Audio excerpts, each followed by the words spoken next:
नमस्कार, अग्निपथ देख रहे हैं आप और मैं हूं आपके साथ राखी। मध्य प्रदेश सरकार ने नई तबादला नीति 2026 को मंजूरी दे दी है। मुख्यमंत्री डॉक्टर मोहन यादव की अध्यक्षता में हुई कैबिनेट बैठक में इस नीति पर मुहर लगी। नई नीति के तहत प्रदेश में अधिकारियों और कर्मचारियों के तबादले 1 जून से 15 जून 2026 तक किए जाएंगे। सरकार ने यह भी स्पष्ट किया कि लंबे समय से एक ही स्थान पर पदस्थ कर्मचारियों के मामलों पर विशेष ध्यान दिया जाएगा। कर्मचारी संगठनों के पदाधिकारियों को नियुक्ति के बाद 4 साल तक तबादलों से छूट देने का प्रावधान भी रखा गया है। सरकार ने स्वैच्छिक और प्रशासनिक तबादलों के लिए अलग अलग कोटा तय करने की तैयारी भी की है, ताकि प्रशासनिक जरूरतों के अनुसार तबादले आसान हो सकें। वहीं कर्मचारी संगठनों के पदाधिकारियों को 4 साल तक तबादले से छूट देने का प्रावधान भी रखा गया है। स्कूल शिक्षा, जनजातीय कार्य और कुल अन्य विभाग अपनी अलग ट्रांसफर नीति जारी कर सकते हैं। हालांकि मूल ढांचा राज्य सरकार की नीति के अनुरूप ही रहेगा। इसके साथ ही सरकार ने सभी विभागों को मुख्यमंत्री के A+ श्रेणी वाले तबादले 31 मई तक पूरा करने के निर्देश दिए हैं। इसके साथ ही स्वयं के व्यय पर होने वाले तबादलों और पति पत्नी को एक ही स्थान पर पदस्थ करने से जुड़े मामलों को निर्धारित तबादला सीमा से बाहर रखा गया है। स्वयं की गंभीर बीमारी वाले मामलों में भी विशेष छूट दी गई है। नीति में यह स्पष्ट किया गया है कि जिले के भीतर जिला संवर्ग और राज्य संवर्ग के तृतीय एवं चतुर्थ श्रेणी कर्मचारियों के तबादले जिला कलेक्टर द्वारा प्रभारी मंत्री की स्वीकृति से किए जाएंगे। प्रथम, द्वितीय और तृतीय श्रेणी के राज्य संवर्ग अधिकारियों और कर्मचारियों के तबादले विभागीय स्तर पर प्रभारी मंत्री की मंजूरी से होंगे। वहीं चतुर्थ श्रेणी कर्मचारियों के तबादले का अधिकार विभागाध्यक्ष को दिया गया है। देखिए, एक नई तबादला नीति 2026 को मंजूरी मिली है। बहुत सारा क्राइटेरिया इसमें निर्धारित किया गया है और असल में ये बात भी सही है, लंबे समय तक जो जहां है उसके बाद यदि वो तबादला चाह रहा है और एक मौका है वाकई में एक काफी प्लेसेस को चेंज करने के नजरिए से यदि देखें तो कितना सफल होगा, कैसे कर्मचारी जो हैं वो इसे एक्सेप्ट करेंगे और जो कुछ विशेष मामले हैं जिसमें छूट भी दी गई है उन सब की क्या मायने। तो हम विस्तार से चर्चा करेंगे। कुछ प्रतिक्रियाएं पहले वो सुनाते हैं। तबादला नीति थी, मुख्यमंत्री जी ने पिछले वर्ष भी तबादला नीति दी थी और इस वर्ष भी उन्होंने उसकी निरंतरता रखी है कि इस वर्ष भी मध्य प्रदेश में 1 जून से 15 जून तक तबादले किए जाएंगे। पिछली नीति में और इस नीति में कोई बहुत मौलिक अंतर तारीख का है। पहले 1 माह था, अब की बार 1 से 15 जून तक का इसमें समय रखा है। और अगर कोई विभाग, बड़े विभागों में अगर कोई नीति उनकी अपनी बनाना है तो वह जीएडी के में सामान्य प्रशासन विभाग के माध्यम से मुख्यमंत्री की अनुशंसा से वे अपनी नीति विभाग बना सकेंगे। और जो अभी वर्तमान में A+ के जितने भी मुख्यमंत्री जी के निर्देश हैं उनको सारे विभागों को निर्देश दिया है कि 31 मई तक उनको पूर्ण कर ले, जिससे बाद में विभागीय ट्रांसफरों के अंदर कोई दिक्कत नहीं आए। पूर्व वाली नीति अभी भी लागू है। चलिए, तो कर्मचारियों के लिए खुशखबरी है और नई तबादला नीति को मंजूरी की बात हो गई है। सीधे चर्चा पर चलेंगे। तमाम मेहमान हमारे साथ जुड़े हैं और उनसे ही जानने की कोशिश करेंगे तबादला नीति को कितना पॉजिटिव लिया जाए, कितना फर्क पड़ेगा कर्मचारियों के लिए। वाकई यदि देखें तो कितनी बड़ी खुशखबरी है ये। तमाम मेहमान हमारे साथ जुड़े हैं। सबसे पहले आपका परिचय करा दें। हेमंत श्रीवास्तव हमारे साथ जुड़े हैं, प्रदेश अध्यक्ष हैं मध्य प्रदेश राज्य कर्मचारी संघ के। हेमंत जी, बहुत स्वागत चर्चा में जुड़ने के लिए। सुधीर नायक हमारे साथ हैं, अध्यक्ष हैं मंत्रालय सेवा अधिकारी कर्मचारी संघ से। सुधीर जी, आपका भी बहुत स्वागत है। और रमेश चंद्र शर्मा जुड़े हैं, अध्यक्ष हैं मध्य प्रदेश राज्य कर्मचारी कल्याण समिति से। रमेश चंद्र शर्मा जी, आपका भी बहुत स्वागत है।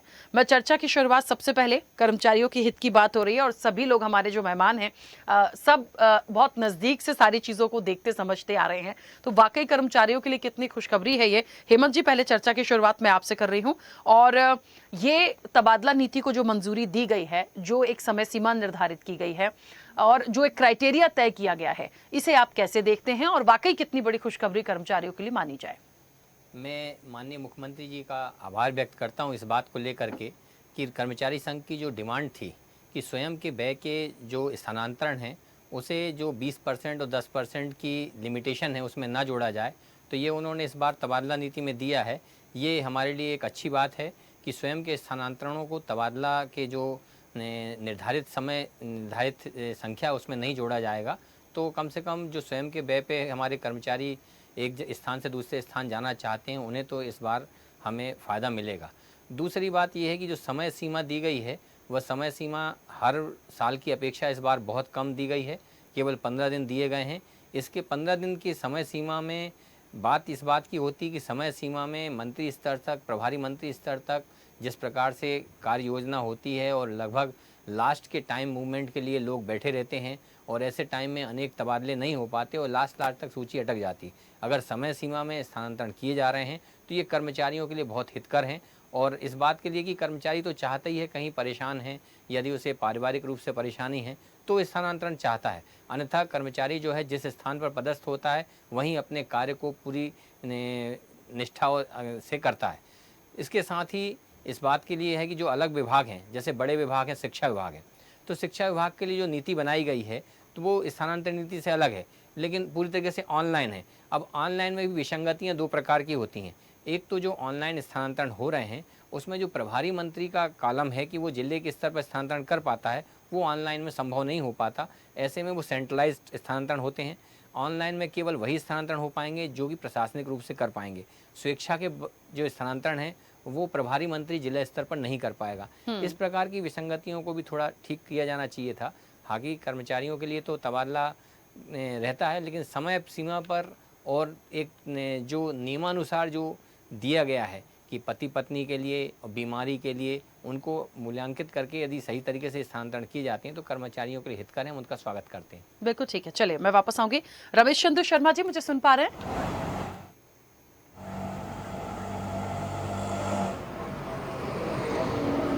रमेश जी, मुझे सुन पा रहे हैं?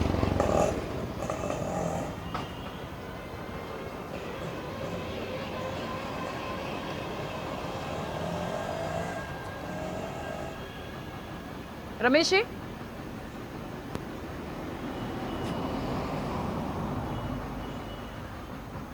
रमेश जी मुझे सुन पा रहे हैं? चलिए, शायद मेरा ऑडियो रमेश जी तक नहीं पहुंच रहा है। सुधीर जी हमारे साथ कनेक्ट हैं अभी? चलिए, सुधीर जी हमारे साथ जुड़ गए हैं। सुधीर जी मुझे सुन पा रहे हैं? जी, मैं सुन रहा हूँ। हाँ, सुधीर जी, सरकार ने नई तबादला नीति को मंजूरी दी है और कर्मचारियों के लिए कितनी बड़ी खुशखबरी मानते हैं? जो क्राइटेरिया निर्धारित किया गया है उसे कैसे देखते हैं? नहीं, देखिए, इसमें खुशखबरी वाली कोई बात नहीं है, तो रूटीन प्रक्रिया है और हर साल स्थानांतरण का ये समय निर्धारित किया जाता है। पर इसमें पिछले वर्षों की तुलना में इस वर्ष जो इसकी जो समय सीमा दी गई है वो बहुत कम दी गई है। केवल 15 दिन का जो समय दिया गया है वो बहुत ही अपर्याप्त है। 15 दिन में तो प्रस्ताव ही नहीं इकट्ठे हो पाते हैं, तो ये समय सीमा बढ़ाई जानी चाहिए। और बाकी उन्होंने बीमार लोगों को, पति पत्नी जो एक साथ रखने का इस समय जो प्रावधान किए गए हैं वो अच्छे प्रावधान हैं, पर ये कहे कि समय सीमा इसकी बढ़ाई जानी चाहिए। ठीक है, तो समय सीमा को लेकर मान लीजिए यदि कोई आपत्ति है या आपका एक सुझाव भी है तो क्या उसको लेकर बातचीत की जाएगी? हम लोग शासन से ये मांग करेंगे कि 15 दिन का समय तो बहुत कम है। मध्य प्रदेश इतना बड़ा है और इतनी सारी जटिलताएं हैं, तो 15 दिन में तो कुछ भी नहीं हो पाएगा। जो वास्तविक पात्र लोग हैं, जो दूर दराज के गांवों में, रिमोट एरियाज में जो बेचारे काम कर रहे हैं, तो उनके लिए बड़ी मुश्किल हो जाएगी इतनी कम समय अवधि में। ठीक है, चलिए मैं वापस आऊंगी। रमेश जी मुझे सुन पा रहे हैं? हाँ, आ रही है आवाज। कर्मचारियों के लिए कितनी बड़ी सौगात जैसा इसको मानते हैं? और हालांकि कुछ अभी सुधीर जी कह रहे थे कि जो क्राइटेरिया 15 दिनों की जो समय सीमा है उसको बढ़ाया जाना चाहिए, तो कैसे आप इसको देखते हैं? आपका क्या सुझाव होगा? प्रदेश के अधिकारी और कर्मचारी वर्ष भर इस बात के लिए चिंतित रहते हैं कि हमारा ट्रांसफर हो जाए, और कई ऐसे अधिकारी और कर्मचारी हैं जिनको 3 साल पर या 5 साल पर उनको नौकरी पे नए रखे गए हैं, तो उनका 3 साल का कार्यकाल समाप्त हो गया, 5 साल का कार्यक्रम समाप्त हो गया, तो ऐसे समय में जब ट्रांसफर नीति आती है तो निश्चित उन लोगों को फ़ायदा मिल जाता है। दूसरा, सरकार ने पिछले 2 वर्षों से माननीय मुख्यमंत्री जी ने लगातार हर वर्ष ट्रांसफ़र कर रहे हैं, बहुत बड़ी बात है। इस कारण से सारे कर्मचारियों को जिनको लाभ मिल सकता है उनको लाभ मिल रहा है। दूसरी ओर सरकार ने पति पत्नी को एक जगह स्थान पर रखने के लिए, बीमारियों के लिए सुविधा ट्रांसफ़र में देने के लिए ऐसी अनेक सुविधाएं दी है।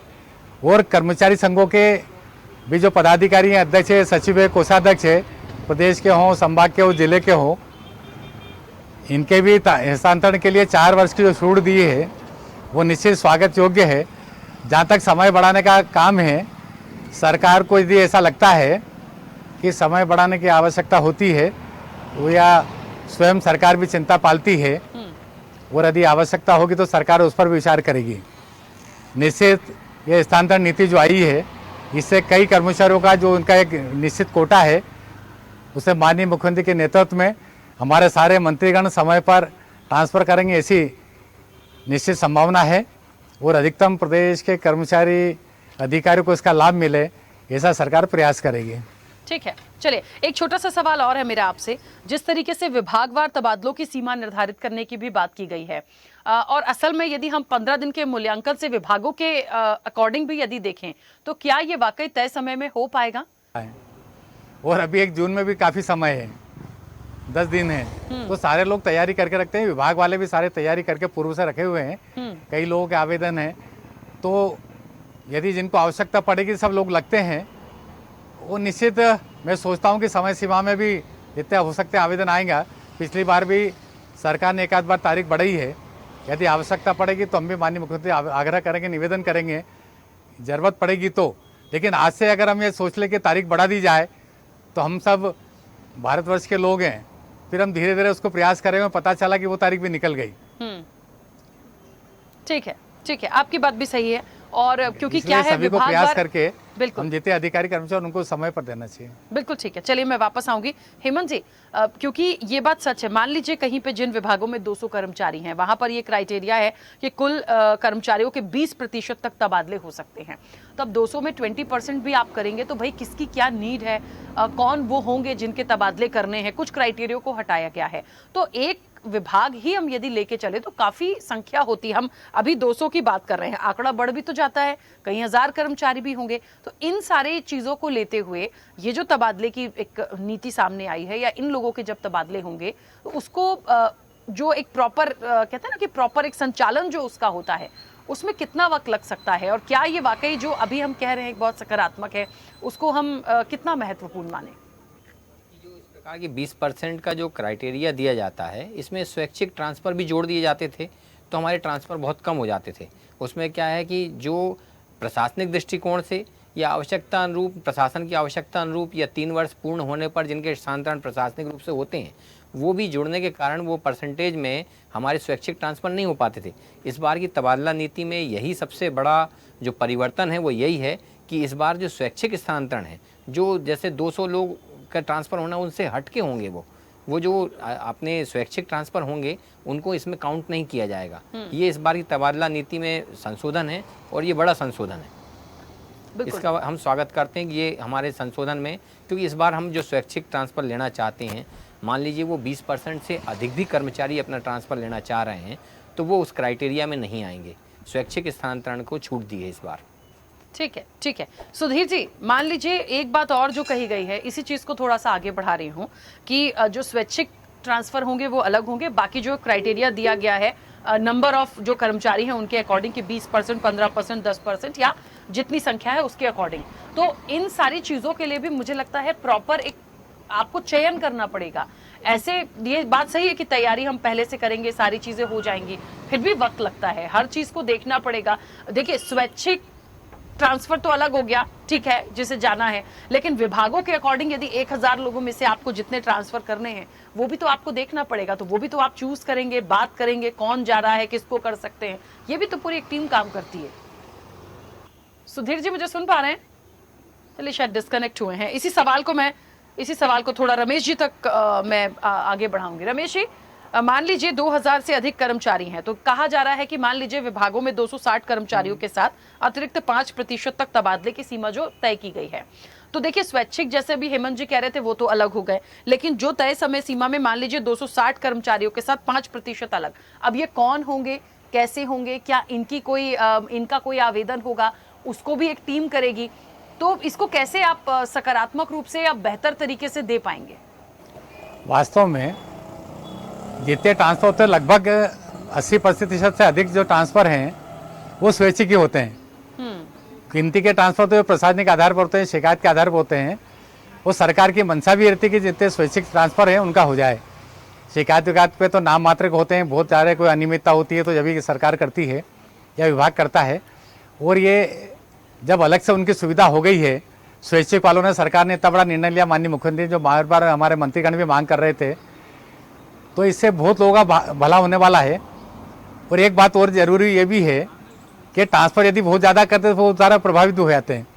हम कई जिलों में देखेंगे तो पद ही खाली नहीं है, तो अब किसी को हटा के करना ये भी सरकार की कभी मंशा नहीं रहती है। तो जहाँ पर पद खाली है वहीं पर ही ट्रांसफ़र होने वाले हैं। और ये पर्याप्त इस बार जो स्वैच्छिक वाले करा, मैं सोचता हूँ कि सारे लोगों को लाभ मिलने वाला है।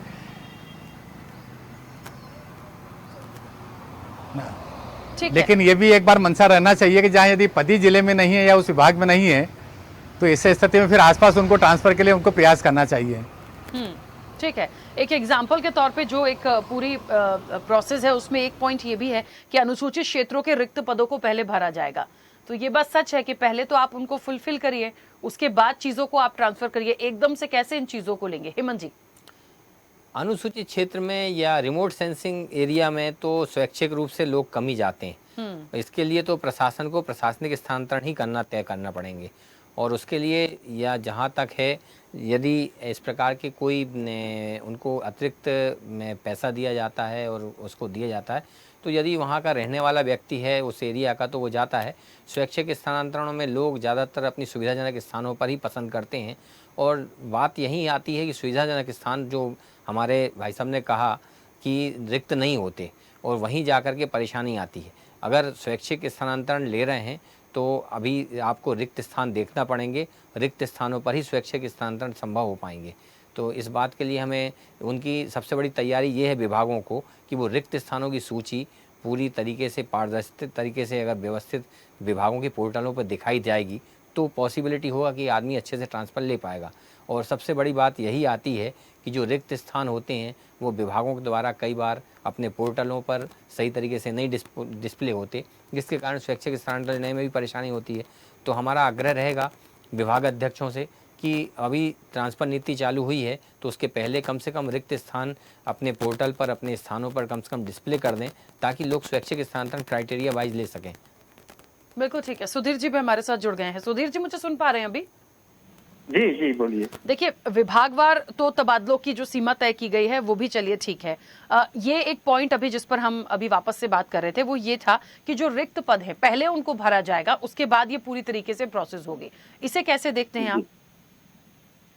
नहीं, वो तो खैर अच्छी बात है, रिक्त पद तो खैर भरे ही जाने चाहिए। और साथ में व्यक्ति की अपनी जो निजी समस्याएं हैं उनका भी ध्यान रखा जाना चाहिए। दोनों के बीच में एक संतुलन होना चाहिए कि रिक्त पदों की पूर्ति भी हो जाए और व्यक्ति की अपनी जो पारिवारिक परेशानियां होती हैं, किसी को वृद्ध माता पिता हैं या पति पत्नी अलग अलग हैं तो उनको एक स्थान पे लाना है, तो ये सब मानवीय समस्याओं का ध्यान रखते हुए किया जाना चाहिए। बिल्कुल ठीक है। आपका और कोई सुझाव इसको लेकर? कुछ थोड़ी सी आपत्ति आपकी समय सीमा को लेकर आई थी, लेकिन उसके अलावा ओवरऑल यदि देखें तो कुछ और कोई सुझाव आपका? देखिए, मैं जो पिछले अनुभव से मुझे ऐसा जो मैं समझ पाया हूँ कि ये कई विभागों में ऑनलाइन की व्यवस्था की गई है, कई में ऑफलाइन की व्यवस्था है, कुछ विभागों में ऑनलाइन और ऑफलाइन दोनों ही चलते। इससे बड़ा मतलब एक ऐसा माहौल बनता है कि कर्मचारी समझ नहीं पाता कि हम क्या करें। अब उसको जैसे उसने कहीं अप्लाई किया, पता चला कि वो स्थान तो ऑनलाइन भर चुका है, या फिर वो कहीं ऑनलाइन वो अप्लाई करता है तो पता चलता है कि ऑफलाइन वो भर चुका है। तो पिछली बार ये समस्याएं बहुत ज्यादा आई थी। तो इसके बारे में कुछ होना चाहिए कि या तो फिर पूरी चीज ऑनलाइन हो और या फिर पूरी ऑफलाइन हो, ये दोनों व्यवस्थाएं जो चलती हैं। तो पिछली बार का मेरा ये अनुभव है कि इससे कर्मचारियों को बड़ी समस्याएं उत्पन्न हुई थी। ठीक है, मुझे ऐसा लगता है रमेश जी, ये ऑनलाइन और ऑफलाइन वाली जो एक समस्या अभी सुधीर जी बता रहे हैं, इस बार ऐसा कुछ तो नहीं होगा। हालांकि जो ऑर्डर दिए जाएंगे वो सभी ट्रांसफर ऑर्डर ऑनलाइन होंगे। तो चलिए एक बात तो क्लियर हो गई कि जिसका ट्रांसफर हो रहा है, जिसे ऑर्डर मिल रहा है वो ऑनलाइन मिलेगा, लेकिन जो लोग भर रहे हैं या जिन लोगों को देना है उनके लिए थोड़ा सा ये मुश्किल था। पिछले बार का वो एक एक्सपीरियंस बता रहे हैं, तो इस बार कोई ऐसा प्रावधान?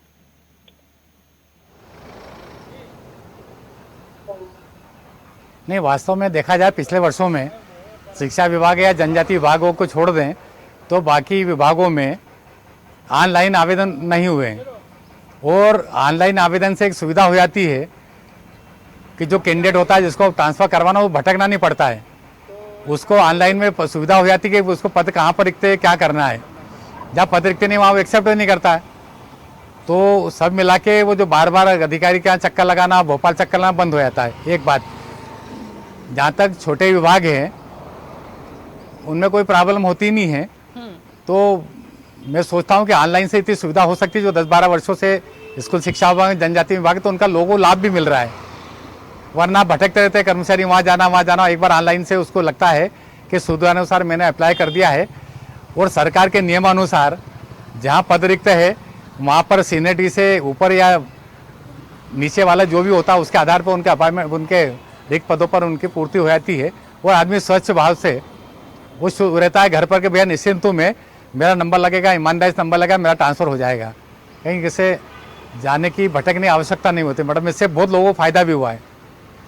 ठीक है, चलिए अभी तो जो तारीखें आ गई हैं, अब उसके बाद कितनी चीज़ें किस तरीके से होती हैं, क्राइटेरिया जो चाह रहे थे हेमंत जी ने भी जैसे कहा कि जो एक ये फिक्स किया गया है कि कहाँ कितने कर्मचारी हैं, तो स्वैच्छिक छोड़ के बाकी इतने % होगा, तो ये क्राइटेरिया से थोड़ी स्पष्टता मिल गई है। बाकी ठीक है, निर्णय होगा और 1 जून से 15 जून तक मुझे लगता है सारी चीज़ें और क्लियर होकर आएंगी, कितने क्या ट्रांसफर्स तमाम चीज़ों में हो रहे हैं। समय की भी सीमा है। आप सभी मेहमानों का बहुत शुक्रिया इस चर्चा में जुड़ने के लिए। देखिए, कर्मचारियों के हित की बात होती है और ये वो वर्ग होता है, अधिकारी कर्मचारियों की बात करें, सच बात है, मानवीय रूप से भी समझिए कोई अलग अलग यदि है तो बहुत बार परेशान होते हैं। तो ये जो एक टाइम पीरियड है जो दिया गया है नई तबादला नीति को लेकर कि आप इस ड्यूरेशन में जो भी अपना तबादला करवाना चाहते हैं या जिनका होगा या जो भी लिस्टिंग होगी उसको लेकर सारी चीजों के लिए काम अभी से शुरू कर दीजिए, क्योंकि अभी ऑलमोस्ट 10 दिन है और 1 जून से 15 जून यदि ये सोच के ना काम करें, जो मुझे एक बात समझ में आई कि सिर्फ 15 दिन में क्या होगा, अभी से करिए।